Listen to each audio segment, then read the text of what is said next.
ఉపాధ్యక్షులు పొన్నం ప్రభాకర్ గారు, రాష్ట్ర ముఖ్యమంత్రి వర్యులు గౌరవనీయులు రేవంత్ గౌడ్ గారు, ఎందుకంటా ఉన్నానన్న మాట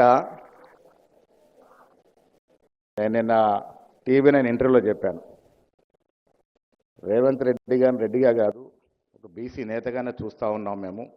అలాంటి లక్షణాలు, అలాంటి ఆలోచన, ఆ విధానం ఆయనలో ఉంది కాబట్టి నేను వారిని అందుకే రేవంత్ గౌడ్ గారిని సంబోధిస్తూ ఉన్నాను. పెద్దలు గౌరవనీయులు బట్టి విక్రమార్క గారు, గౌరవనీయులు కేశవరావు గారు, మంత్రివర్యులు మా ముదిరాజ్ బిడ్డ సిఆర్ గారు, నిరంజన్ గారు, మరో మంత్రివర్యులు లక్ష్మణ్ గారు, గాజుల శ్రీనివాస్ గౌడ్ గారు, మేయర్ విజయలక్ష్మి గారు, గౌరవనీయులు పొన్నం ప్రభాకర్ గారు, శ్రీకాంత్ గారు, మధు యాష్ గారు, శాసనసభ్యులు శామ్యుల్ గారు, మా శంకరయ్య గారు, మహిళా చైర్పర్సన్ శారద గారు, సాహసానికి ధైర్యానికి ప్రతీక సర్వై పాపన్న గారు. ఇప్పుడు కాదు, అప్పుడు కాదు, 1650లో సాంకేతిక పరిజ్ఞానం లేని రోజుల్లో, ఆటవికత వెజ్జరులుతున్న రోజుల్లో ఒక పూరింట్లో పుట్టి తన సాహసాన్ని నిరూపించుకొని భువనగిరి కోటే కాదు, ఔరంగజేబ్ అడ్డా అయినటువంటి గోల్కొండ కిల్లాని ఛేదించినాడంటే ఆయన సాహసం ఎలాంటిదో ఇవాళ దాని గురించి ఆలోచిస్తే మన రోమాలు లేచి నిలబడతాయి. అలాంటి సాహస వీరుడి యొక్క జన్మతిథి వల్ల ముఖ్యమంత్రి గారు దూస్తున్నట్టు నాయకుడు. మేము ప్రభాకర్ గారు, నేను సర్వై పాపన్న గారిని సత్కరించుకోవాలి, ఒక విగ్రహం పెట్టాలన్నప్పుడు ఆయన ఒక మంచి మాట చెప్పినాడు. చరిత్రలో ఎక్కాలంటే ఆషామాషి కాదు. ఈ దేశంలో చాలామంది నాయకులున్నారు, వారి ఫోటోలు పెట్టుకున్నాం, వారి విగ్రహాలు పెట్టుకున్నాం. వారందరికీ సర్వై పాపన భిన్నము. Is an historian.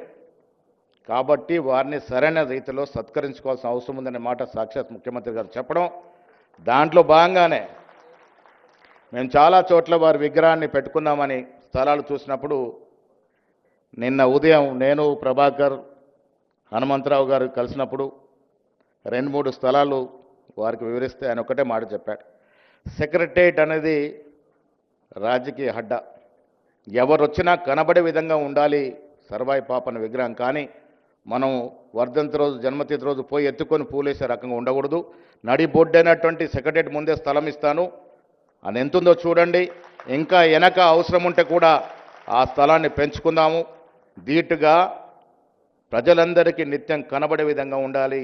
ఆయన ఒక చరిత్రకారుడు, ఆ చరిత్రకారుని రకంగా సత్కరించుకోవాలన్నప్పుడు ఆగ మేఘాల మీద ఆదేశాలు ఇచ్చి సెక్రటేరియట్ ముందు ఆ స్థలాన్ని ఎంచుకోవడం జరిగింది. శుభం.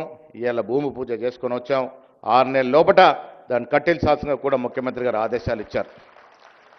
మిత్రుల, రాజకీయాల్లో అందరూ పేరు తెచ్చుకోలేరు. చాలామంది అదృష్టవశాత్తు రాజకీయాలకు వస్తారు, ఎమ్మెల్యేలు అవుతారు, ఎంపీలు అవుతారు, మంత్రులు అవుతారు. కానీ ప్రజల మదిలో నిండేది కొద్దిమందికి అవకాశం వస్తుంది. అలాంటి కార్యక్రమాలు చేస్తేనే వస్తుంది. నిత్యం ప్రజాసేవలో ఉండి ప్రజా కార్యక్రమాలు చేస్తేనే అలాంటి గుర్తింపు వస్తుంది. ఆ గుర్తింపు పొందినటువంటి మహనీయుల్లో సర్వై పాపన్న గారు ఒకరు. ఇవాళ రేవంత్ రెడ్డి గారు ముఖ్యమంత్రి అయిన తర్వాత ఎన్నికలకు ముందు ఏవైతే హామీలు ఇచ్చామో ఒక్కొక్కటిగా తీరుస్తూ వస్తా ఉన్నాం. ఆర్థిక నిర్బంధం ఉన్నప్పటికీ కూడా ఇవాళ ఈ దేశంలో రాహుల్ గాంధీ గారు ఒక నినాదాన్ని తీసుకొని బయలుదేరినాడు. భారత్ జోడో యాత్ర సందర్భంగా ఈ దేశాన్ని సమూలంగా చదవగలిగి ఎవరు ఈ దేశంలో ఎంత నిష్పత్తి ప్రకారం ఉంటే అంత వాటా రావాలనేటువంటి నినాదం, జిస్కి జితని ఆబాదీ ఉస్కి నితని భాగీదార్ అనే ఒక నినాదాన్ని తీసుకొని అది ఇవాళ ఒక మూమెంట్ లాగా మారింది. ఆ మూమెంట్ని సాకారం చేసినట్టు మొట్టమొదటి వ్యక్తి ఎవరు అంటే రేవంత్ రెడ్డి గారు. తెలంగాణ రాష్ట్రంలో కుల సర్వే, మిత్రుడు ప్రభాకర్ గారు చెప్పినట్టుగా కుల సర్వే చేయడము, దాన్ని ప్రజెంట్ చేసి అసెంబ్లీలో ప్రవేశపెట్టడం, టేబుల్ చేయడం అనేది ఒక చరిత్రాత్మక నిర్ణయం. ఇది నేను అనట్లే, రాహుల్ గాంధీ గారు తలకొట్టర స్టేడియంలో ఉన్నారు. ముఖ్యమంత్రి గారు కింది స్థాయిలో వ్యక్తిని చూసి చలించాననే మాట నాకు చెప్పినాడు. అందుకే కుల సర్వే చేయించినాడు. ఈ కుల సర్వే ఇవాళ దేశానికి ఒక రోల్ మోడల్గా జరిగింది, దేశానికి ఒక దిక్చూసుగా మారింది.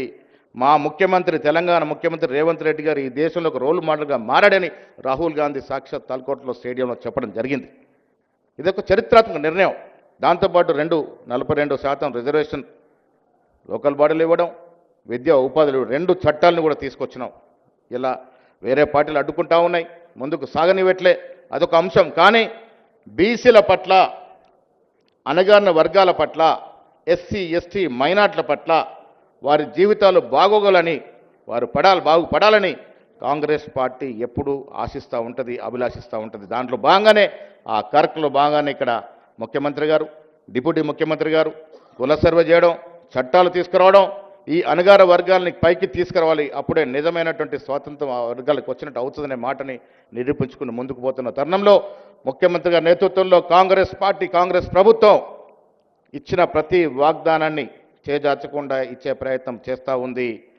బడుగుల జీవితాలను బాగు చేయాలనే ఆలోచనతో ముందుకు పోతున్న ఈ తరుణంలో ఇలా సర్వాయి పాపన్న జన్మదినోత్సవం జరుపుకుంటా ఉన్నాం. స్వచ్ఛంగా, సహజంగా పోషకాలు నిండిన ఎస్ఆర్కే డైరీ పాలు మరియు పాల పదార్థాలని ఎంచుకుందాం.